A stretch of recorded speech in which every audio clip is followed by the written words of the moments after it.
Youth Congress Wayanad ദുരന്തബാധിതർക്കായി പണം പിരിച്ച് വഞ്ചിച്ചു എന്നാരോപിച്ചുകൊണ്ട് ഡിവൈഎഫ്ഐയുടെ നേതൃത്വത്തിൽ പത്തനംതിട്ടയിൽ കുടിൽ കെട്ടി സമരം നടത്തി. ഇപ്പോൾ ഡിവൈഎഫ്ഐ ജില്ലാ സെക്രട്ടറി പി നിസാം നമ്മോടൊപ്പമുണ്ട്.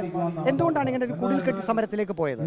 ഇത് നാട്ടിലെ ജനങ്ങളുടെ ആകെ ചോദ്യമാണ്.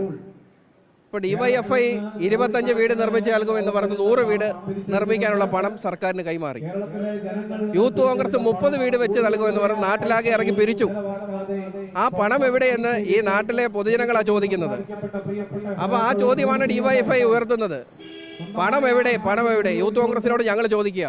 കുടിൽക്കട്ടി സമരം അത് ഒരു സൂചനാ സമരമാണോ? തുടർ സമരങ്ങൾ ഉണ്ടാകുമോ? ഇതൊരു സൂചനാ സമരമാണ്. ഞങ്ങൾ ഈ സമരത്തിലൂടെ യൂത്ത് കോൺഗ്രസിനോട് ആവശ്യപ്പെടുന്നത് നാട്ടിലെ ജനങ്ങൾക്കിടയിൽ നിന്നും പിരിച്ച പണം എവിടെ?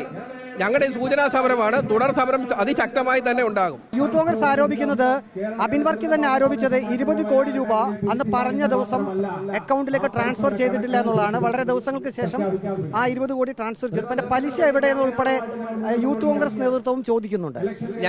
ഞങ്ങൾ പിരിച്ച പണത്തെ സംബന്ധിച്ച് വ്യക്തമായ കണക്കുണ്ട്. സോഷ്യൽ ഓഡിറ്റ് ചെയ്യാൻ ഞങ്ങൾ തയ്യാറാണ്. അത് അബിൻ വർക്കിയോ ഇനി കേരളത്തിന്റെ പ്രതിപക്ഷ നേതാവോ നേരിട്ട് വന്ന് സോഷ്യൽ ഓഡിറ്റ് ചെയ്തോളൂ, ഞങ്ങൾക്ക് തർക്കമില്ല. പക്ഷെ ഞങ്ങളോട് ഇത് ചോദിക്കുന്ന യൂത്ത് കോൺഗ്രസ്സുകാരൻ പിരിച്ച പണം എവിടെ പറയാൻ എത്രയാണെന്ന് പോലും പറയാൻ തയ്യാറായില്ലല്ലോ.